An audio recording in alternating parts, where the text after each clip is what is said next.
दोस्तों, रूसी और यूक्रेन रूस और यूक्रेन के जो आपस में तनाव चल रहे हैं और इसके चलते पूरे यूरोप पर और पूरा नेटो और पूरा अ, अमेरिका परेशान है। और रूस ने जो है बहुत कड़ा रुख अख्तियार किया है इस बार। और अमेरिका भी या यूरोप भी जो है वो कहीं से भी नरम दिखने को तैयार नहीं है। कम से कम एकदम तो नहीं है ना। और कम से कम वो आ, आ, ये तो कह ही रहे हैं कि अगर यूक्रेन पे हमला होता है रूस की तरफ से तो इसके कुछ बहुत कड़े कदम उठाएंगे यूरोप और अमेरिका मिल करके। अब ऐसे ऐसे माहौल में जो है आ, एक डेवलपमेंट हुआ है। भारत में इसके ऊपर ज़्यादा एनालिसिस या विश्लेषण नहीं हुआ है।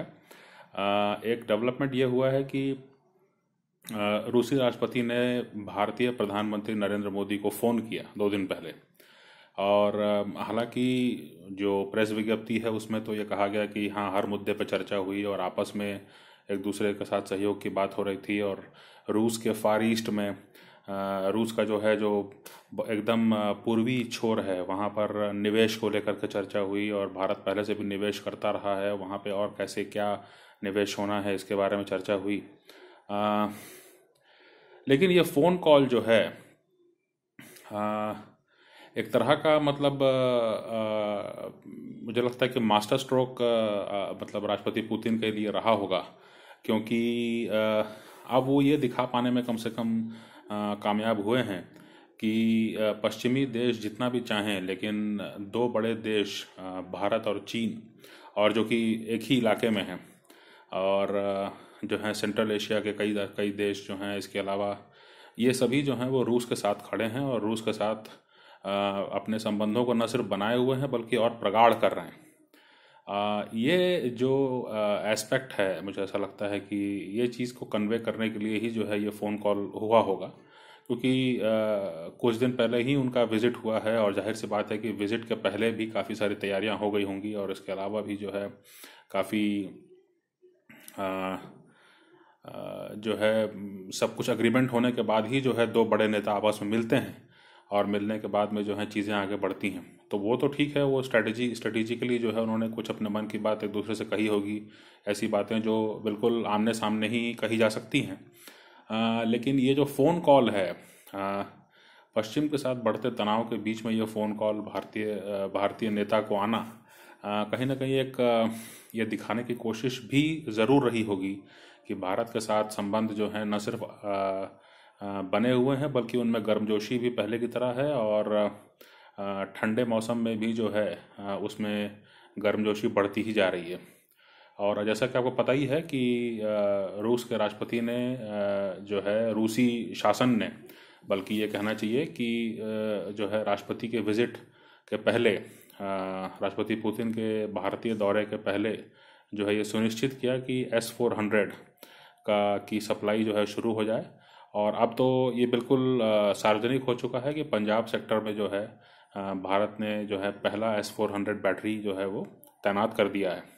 और ये भी कहा गया है कि ये लोकेशन इसलिए महत्वपूर्ण है क्योंकि जो है पाकिस्तान और चीन दोनों तरफ जो है ये नज़र रखने में भारतीय सेना की मदद करेगा। ऐसे 5 जो हैं बैटरीज जो हैं वो खरीदे गए हैं और पहले की तैनाती हो चुकी है, बाकी भी सप्लाई जो है वो चालू है।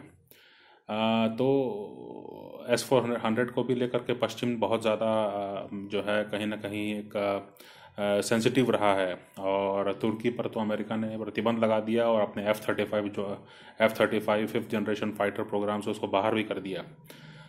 तो अब जो है संकट की स्थिति ये हो गई है कि भारत ने भी जो है कहीं ना कहीं मन बनाया है कि रूस के साथ अपने संबंधों को, मतलब इस पूरे प्रकरण में अगर आप देखें तो भारत ने भी कम से कम ये संदेश दिया है कि रूस के साथ संबंधों पर कहीं कोई गतिरोध या अवरोध या कहीं कोई झिझक वाली बात नहीं है। ये चीज़ भी जो है कहीं ना कहीं खुल के स्पष्ट हो रही है इस पूरे प्रकरण में। और भारतीय जो डिप्लोमेसी है, भारतीय जो फॉरेन सर्विस है, उसने बार बार एक चीज़ को हाईलाइट किया है, वो ये कि ये ठीक बात है कि रूस और चीन के संबंध बहुत ज़्यादा प्रगाढ़ हैं, लेकिन ये भी उतना ही महत्वपूर्ण है जानना कि भारत और चीन के सबसे शीर्ष, सबसे चरम तनाव के मौके पर भी रूस ने अपनी तरफ से कहीं कोई कोताही नहीं बरती है जो भारतीय सैन्य ज़रूरतों को पूरा करने के लिए।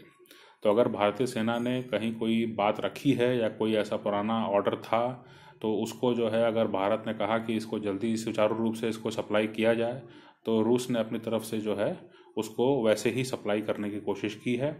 और इस चीज़ को बहुत ज़्यादा अप्रिशिएट किया जाता है और ये कहा जाता है कि ये चीज़ दिखाती है कि रूस जो है अगर चाइना का दोस्त है तो भारत का भी दोस्त ही है और भारत के साथ रिश्तों को भी उतनी ही गंभीरता से लेता है।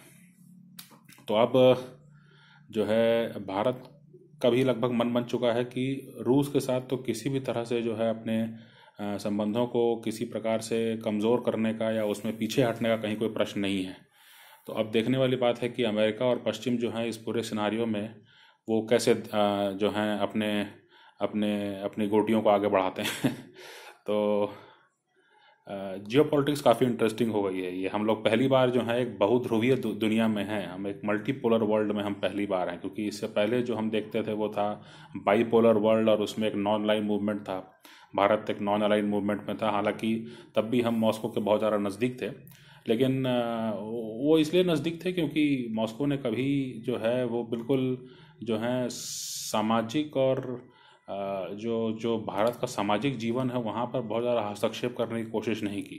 उसके अपने जो स्ट्रेटेजिक इंटरेस्ट होते थे उसके बारे में भारत सरकार से बात होती थी और उसके बाद में जो कुछ उचित होता था वो किया जाता था।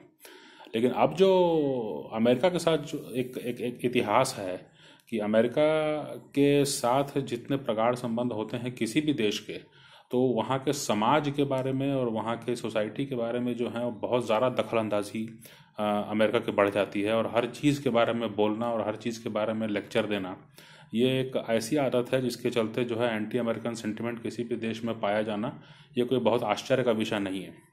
तो इस लिहाज से जो है बिल्कुल जो भारत का निर्णय है उससे मैं भी सहमत हूँ। रूस के साथ अपने अपने रिश्तों को किसी भी तरह से कमज़ोर या किसी भी तरह से जो है झिझकने की ज़रूरत नहीं है। और इसके आगे अब बाकियों को भी तय करना है कि वो भारत के साथ किस हद तक रिश्ते रखना चाहते हैं।